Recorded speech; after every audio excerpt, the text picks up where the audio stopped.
नमस्कार, मी सिया आकाश जाधव। आजची ही कथा केवळ आर्थिक फसवणुकीची नाही, एका साध्या गृहिणीची गोष्ट आहे जिने वर्षानुवर्ष थोडं थोडं वाचून छोट्या स्वप्नांना आकार दिला, आशा जपला आणि विश्वासही ठेवला। पण एका चुकीच्या योजनेमुळे त्या सगळ्या गोष्टी अचानक तिच्या हातून निसटल्या आणि तिच्या आयुष्यात एक अनपेक्षित वळण आलं। ही कथा आहे फेक गोल्ड स्कीम आणि एका क्षणात बदललेलं गृहिणीचं आयुष्य। भारतीताई 40 वर्षांची गृहिणी, नोकरी नाही, कमाई नाही, फक्त तिचे एक साधं स्वप्न, मुलीच्या लग्नासाठी थोडेसे सोनं जमावे।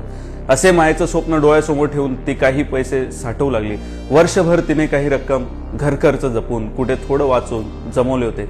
गृहिणीने साठवलेला पैसा म्हणजे फक्त आकड्यांची बेरीज नव्हे, तो तिच्या संयमाचा, त्यागाचा आणि वर्षानुवर्ष गुपचूप केलेल्या प्रयत्नांचा शांत इतिहास असतो। एके दिवशी कॉलनीत चमकदार लाइटिंगने सजवलेलं नवं सोन्याचं दुकान उघडलं। एसीची थंड हवा, चमकणाऱ्या lights, gold festival, bonus offer अशी आकर्षक पोस्टर आणि गोड बोलणारा दुकानदार। त्याच्या स्मित हास्यामागे लपलेली गोष्ट तिला कधी कळलीच नाही। तो म्हणाला, ताई, दर महिन्याला 5,000 रुपये भरा, 12 महिन्यानंतर 2 महिन्यांचं सोनं आम्ही फ्री देणार। भारतीताईंना वाटलं, ही योजना तर माझ्यासाठीच आहे। योजना सुरू झाली। प्रत्येक महिन्याची पावती, व्हॉट्सअप रिमाइंडर, उत्सवाच्या शुभेच्छा, बर्थडे विशेष।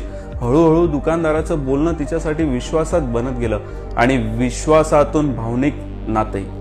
ताईंनी मनापासून 12 महिने न चुकता पैसे भरले। वर्ष पूर्ण झालं आणि भारतीताई, तिची मुलगी व तिचा नवरा आनंदासोबत दुकानात जायला निघाले। 60,000 रुपये जमा झालेले, त्यावर 2 महिन्यांचा बोनस म्हणजे जवळपास 70-80 हजाराचं सोनं मिळणार। त्यांच्या चेहऱ्यावर एक वेगळीच चमक दिसत होती। दुकानाच्या समोर येताच त्यांच्या निदर्शनास आले ते म्हणजे दुकानाच्या शटरवर चिटकवलेला एक कागद आणि त्यावर लिहिलेला एक शब्द, शॉप क्लोज।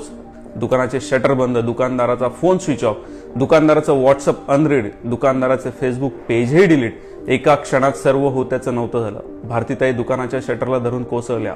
नवऱ्याने तिला धरून सावरायचा प्रयत्न देखील केला। नंतर समजले की संपूर्ण कॉलनीतली 100 पेक्षा अधिक महिलांना अशाच प्रकारे फसवण्यात आले आहे। पोलीस कंप्लेंट झाली, पण दुकानदार 1.5 कोटी रुपये घेऊन पळून गेल्याचे समजले। या कथेचं एकच कडवं पण अत्यंत महत्वाचं सत्य आपल्यासमोर ठेवलं।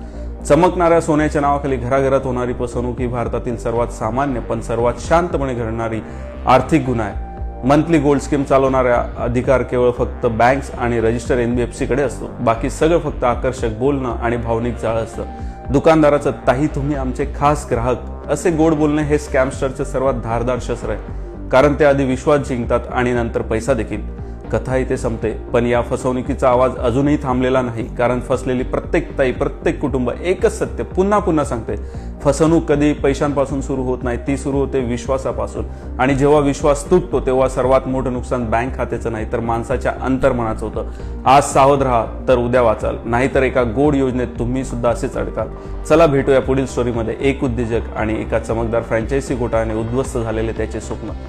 Thanks for watching.